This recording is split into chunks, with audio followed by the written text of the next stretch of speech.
Hey everybody, it's Andre from the Eaglesoft Field Guide. I'm here with Holly Lewis from the PTC, the Patterson Technology Center. I still find myself saying PTC. Oh, I do it all the time too.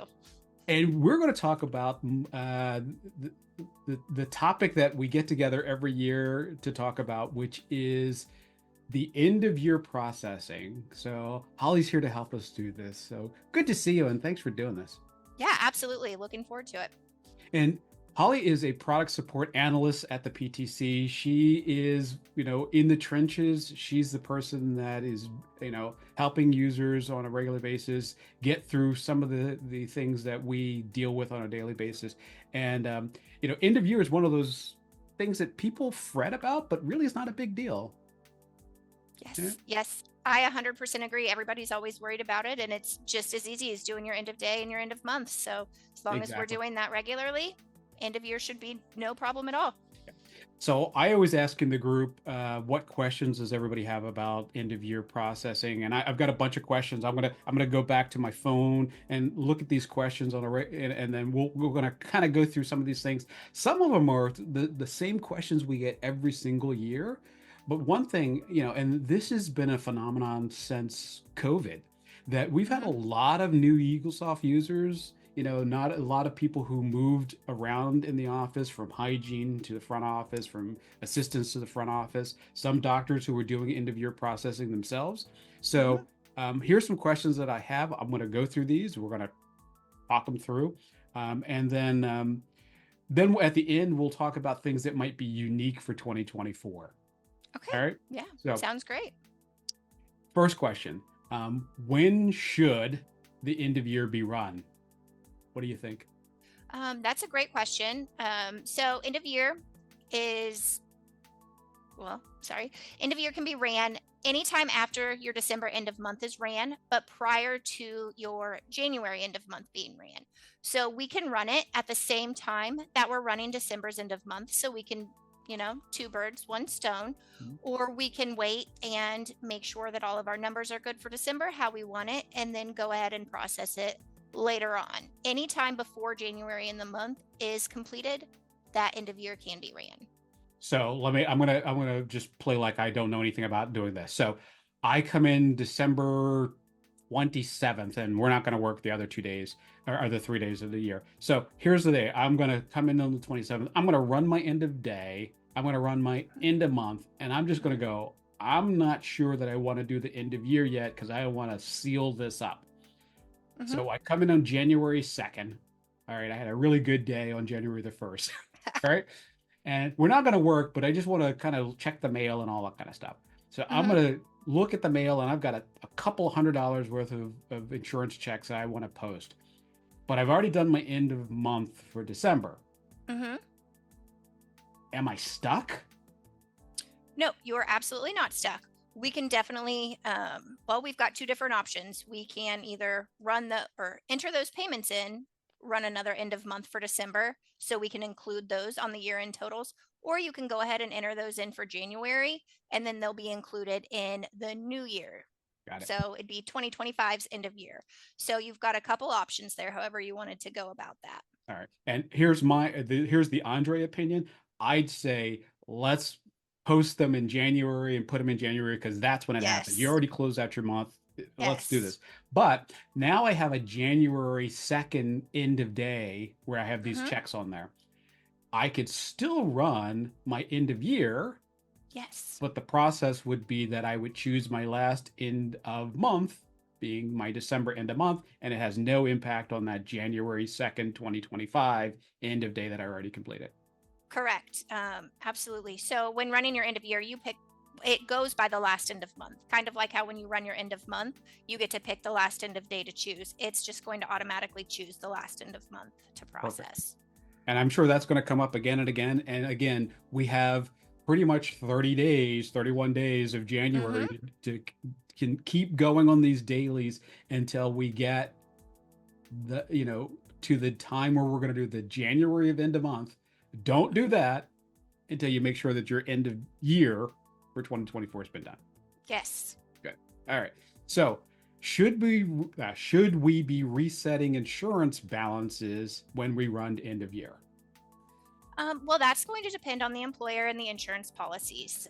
Normally, normally we would recommend actually resetting those balances at the end of each month Mhm. because it might be December, it might be July. So we're actually recommending that be done at the end of the month. If it's something that you wanted to do at the end of the year, you can absolutely do that as well. But we would recommend it be done with your end of month rather than your end of year. Agreed. And here's the follow-up question to that. When I run to my end of year and I reset insurance balances, do I set that month as 12 or 12 to 12, or do I set it 1 to 1? So if you're running your end of month, you're going to choose the next month. So if we're running it for December, we're going to choose 1 to 1 for January, so that way you start fresh with the new month. Yep. It would be the same thing if you're running it with your end of year. We would choose 1 to 1. We always want to make sure that we're choosing the following month for the end of month that we're running to reset those. And one caveat to that is because some people wait until January 2nd, like the example I gave, to do this, Mhm. it's now going to say February. So make sure you're changing it backwards to 1 to 1. Yes, absolutely. Good call out. Exactly. All right, perfect. Does resetting insurance balances reset the yearly maximum for all patients? That's an easy one. No, it should not. It should just be resetting it for those patients that are marked to reset in those designated months. Exactly. There we go. Easy one. Um, let's see. What if you don't want all of that paper? So what if you don't want to print all of the reports? Is there an option if you don't want to print them all? Oh, absolutely. With new versions of Eaglesoft, or actually all versions of Eaglesoft, end of year is automatically going to save to your Practice Smart Doc. And we do have steps that you can go in and make sure that things are saving properly to your Smart Doc prior to processing your end of year. But all of those reports should be saving to your Practice Smart Doc, which you can locate within Eaglesoft. So you don't necessarily have to print those out. Yeah. And one of the things, and I think with version 20 is when it was defaulted to everything goes to SmartDoc. One of the things that I do personally, because I hate printing paper, is my default printer for all reports is the Windows print to PDF. So Yes. no matter what, I always have a PDF version of everything that I save into a folder, and I can move it around if I need to. But that is my default for all of my report printing, and that's just kind of my go-to. So just something to think about before you run into any reports. So cool. I hear that you can process end of month and end of year at the same time, and I think we just already talked about this. We can do them separately, so I'll skip that question because we already answered it.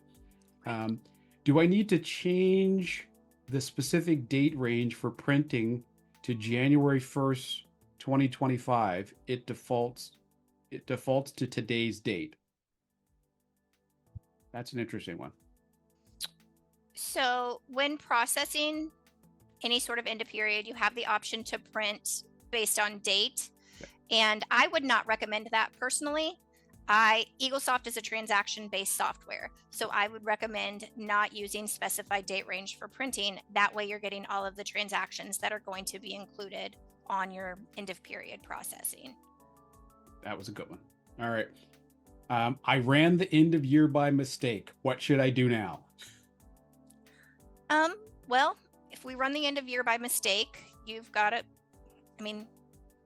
We're just going to need to process an additional end of year, and then you'll have 2 sets of reports.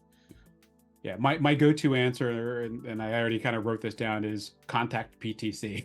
Yes. Don't do anything else. Don't start moving anything else. Don't do anything until you get on the phone with support and let them walk you through the process. Yes. Should I inactivate old providers and staff before or after I run the end of year? I would recommend doing it before. Those providers, even though they're inactivated, they are still going to show up on those reports, regardless if they're active or inactive. But if we inactivate them, run the end of year, then they're not going to show on your new year once that end of year is completed. Yeah, and this is something we talk about all the time, that part of our, and part of my end of year protocol that everybody should be doing is inactivating those old providers before we run the end of year. And Mhm. one caveat I'll put to this is next year, if you run a report and the date range includes 2024, they are going to Yes. be on those reports. Yes. Yeah. So, Yes. but the current reports, your day sheets, well, those don't have Mhm. providers, but those kind of things, they're not going to be there in the future. But we should be inactivating before we run the end of year, and then we won't see those in the current reports.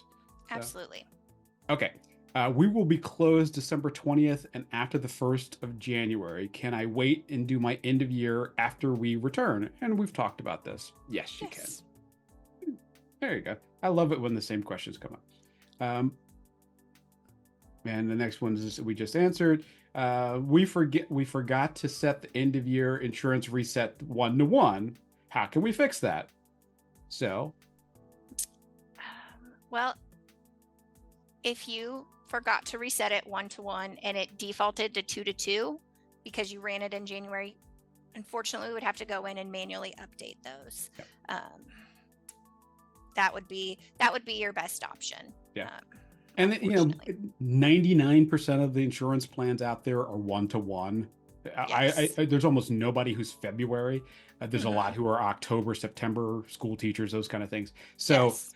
you shouldn't have hurt much. So one thing that under utilities, there is a reset insurance, and we can reset the 1-to-1 at any point. Yes. Again, very little damage doing it for February, very little damage doing it for December. So Mhm.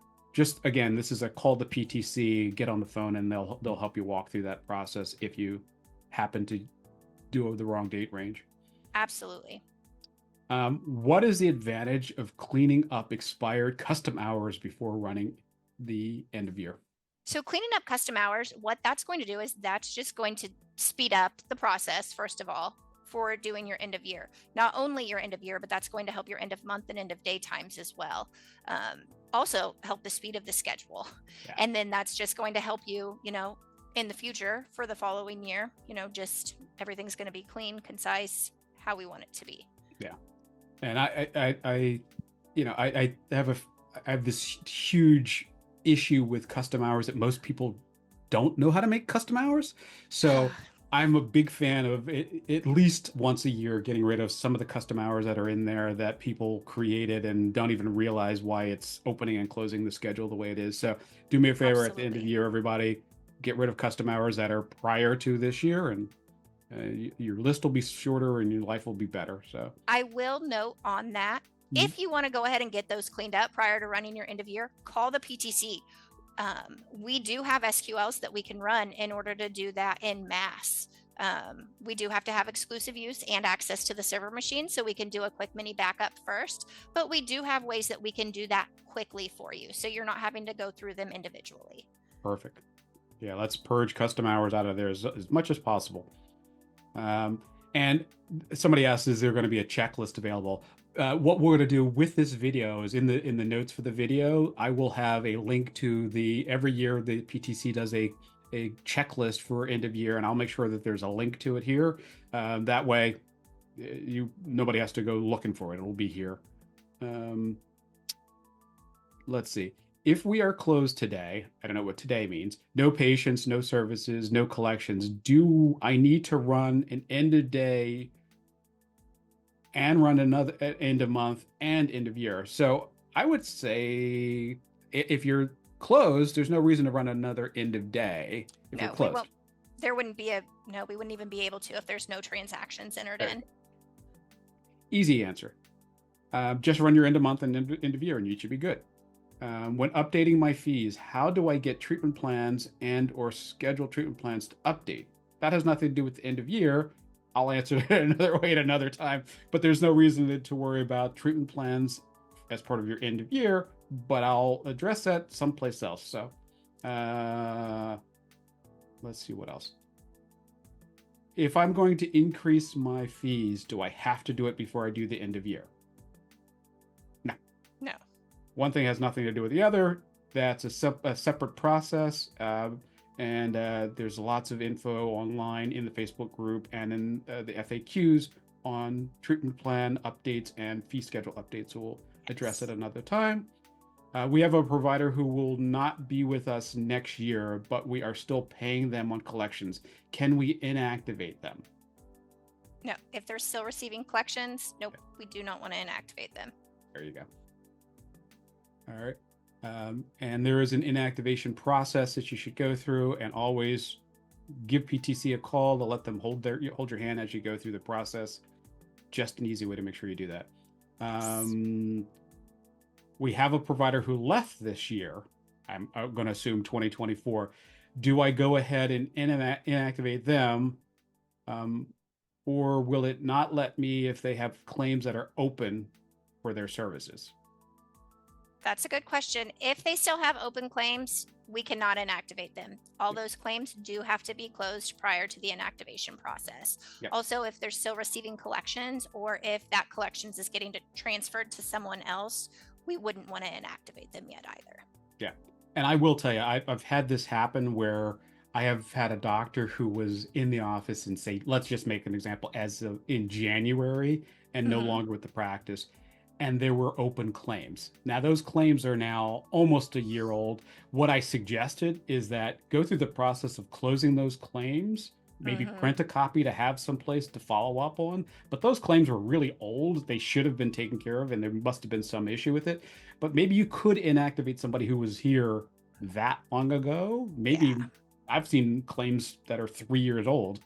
Oh gosh, yeah. So maybe you should inactivate that provider and do some due diligence of finding out why those claims are still open. So it's a good time to, again, this is a good time to, if you have a situation like that and you find that you can inactivate somebody because they have open claims, give a call and find out what you can do about cleaning that up. Because you might have a bigger issue than just an open claim. Absolutely. Where are my end of year reports stored? And again, I want to go through this just so everybody understands how January 2nd and something happened, the printer ran out of ink and just blank paper came out. Where are my end of year reports stored? Absolutely. Those are going to be stored in the Practice Smart Doc. You can find that front desk screen of Eaglesoft. We're going to go up to lists, down to practice information, and inside of there is a Smart Doc button. We can find them all right there in the recent documents, or a lot of times it's going to be set up to save to an end of year folder itself. So you could do documents by group and then search for the EOI reports. Awesome. All right.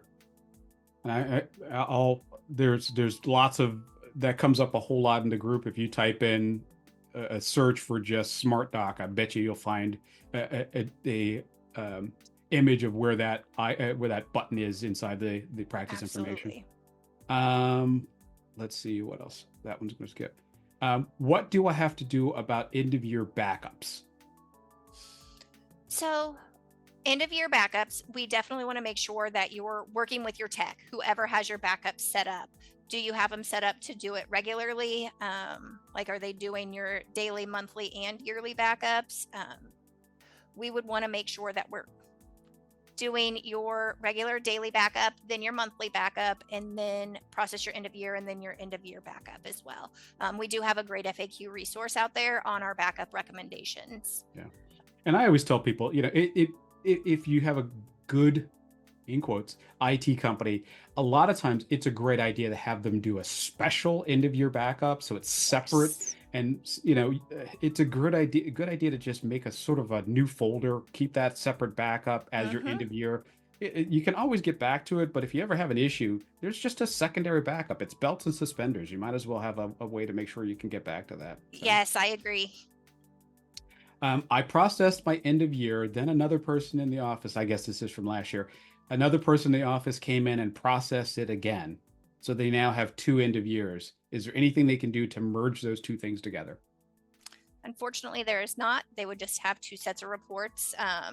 Definitely something that the PTC could walk you through. If you need help pulling some of the reports from end of year, you can pull through our reports module, so we can get you a more accurate total of those. Otherwise, you're just going to have 2 separate reports.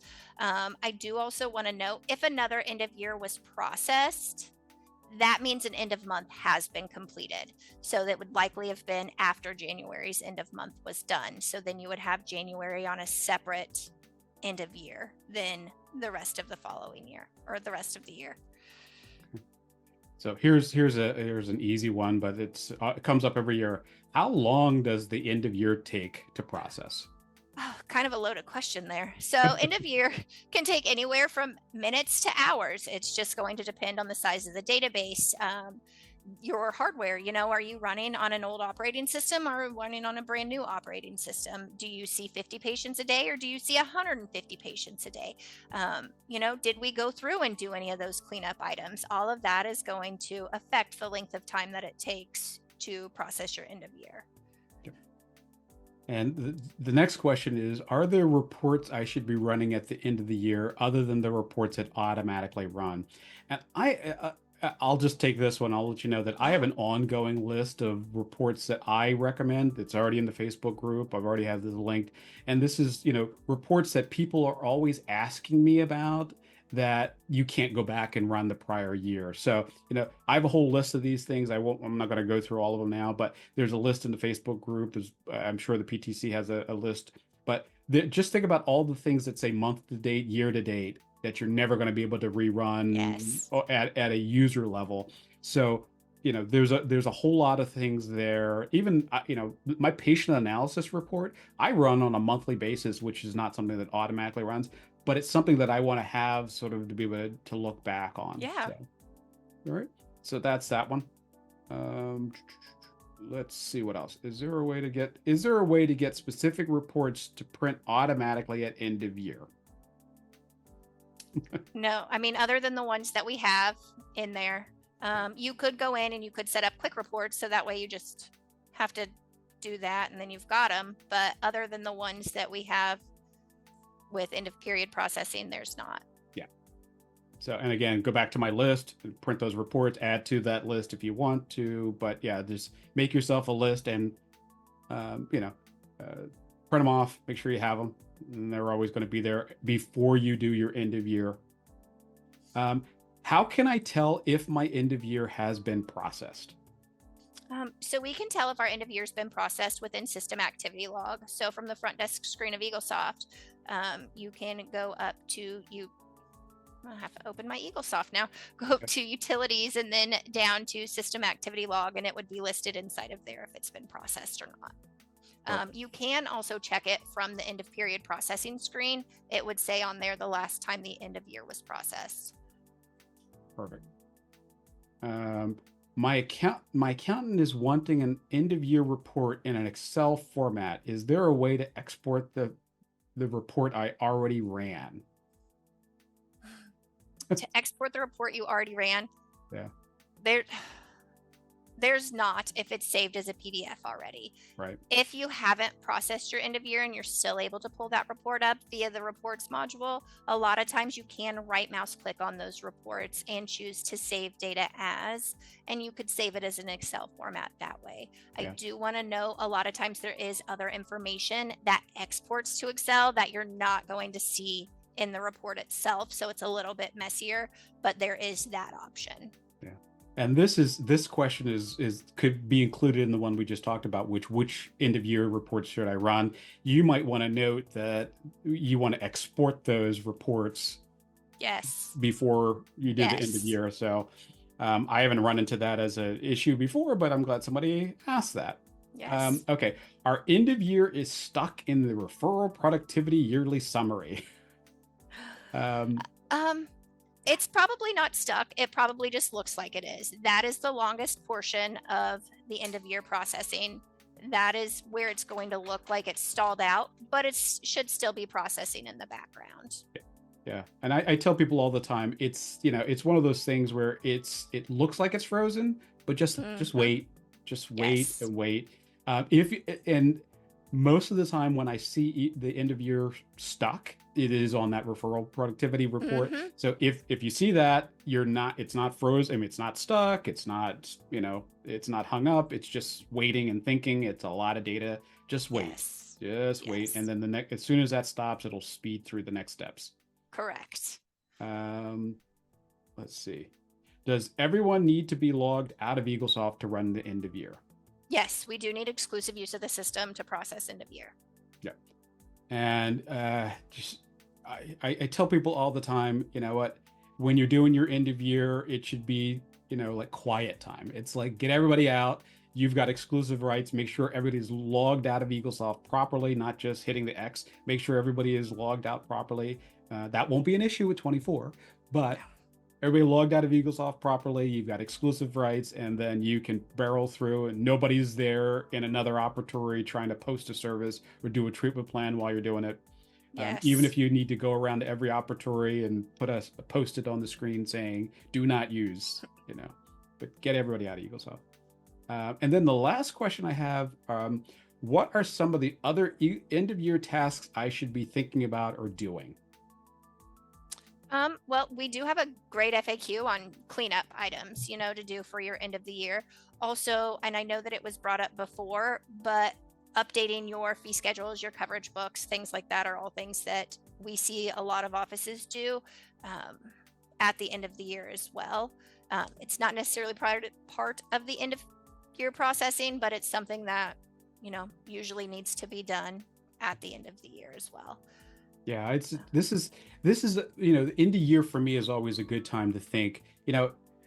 We're going to get slammed in January. Most offices are really busy in January. So Mm-hmm. this is a good time where, I like to do a lot of cleanup. A lot of offices, people will come in during the Christmas to New Year's break and do some of these cleanup things. I like to delete old pre-authorizations that are in the Yes. system.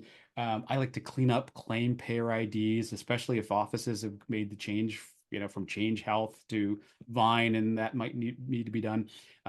Removing patients from quick fill that have been there for 10 years. So Yes. this is a good time to do a lot of that kind of stuff, and there's lots of cleanup projects, and we've done a lot of these kinds of videos on cleanup, so this is a time to get a lot of that stuff done. But again, it has nothing to do with end of year, but it's a good end of year house cleaning process to do. Yes. Agreed. Yes. um, any tips on people updating softwares? Any changes that are happening for 2024, 2025 that people should be aware of? Anything that's happening that? Well, we just released 2420. So end of year, also a good time to upgrade. That does have the new 2024 claim form in there. It does have the anterior, posterior smart codes. So that's something that would be great. Changes with Smart Dock as well. So, I mean, that would be my biggest thing and recommendation is let's get upgraded. Yeah. And this again, same thing. This is the time of year to do it. Make sure everybody everybody reads through your pre-install updates, Yes. understand if you have third-party softwares, how that's, how that may impact things. Don't do this on Christmas Eve, No. because there's not going to be anybody to help you. Don't do this on New Year's Eve. Nobody's going to No. be necessarily around to help you. Make sure you call into support. Make sure they're available as you go through this process. If you find that things are going to change, I've been using 24.2 for a really long time, and it's awesome. All my IT buddies who have looked at it have been raving about what's been happening with it. Yes. The new ADA form is now available. Not everybody's required to use it, but I have been finding a couple of insurance companies who are requiring it. Mm-hmm. Require, I'll put that in quotes. So, utilize it. The anterior to posterior thing everybody's been asking for. Now it's available. Yes. So update and download it. Yes, exactly. And, everybody at the PTC be welcome to help you get upgraded. So that way you're good to go for the start of the new year. Awesome. So thank you so much for doing this. And Yeah. what's your direct number? No, just kidding. Lost it. Yeah. Everybody knows, 800-475-5036. That's the number to call if you have an issue. Make sure you do. Make sure your chat window is available and if you have questions. Holly, thanks for really doing this for me. And every year we do this, it's always a blast to make sure everybody gets all this information. Absolutely. Happy to help. Have a good holiday, and I will talk to you soon. Okay. That sounds great. Thank you.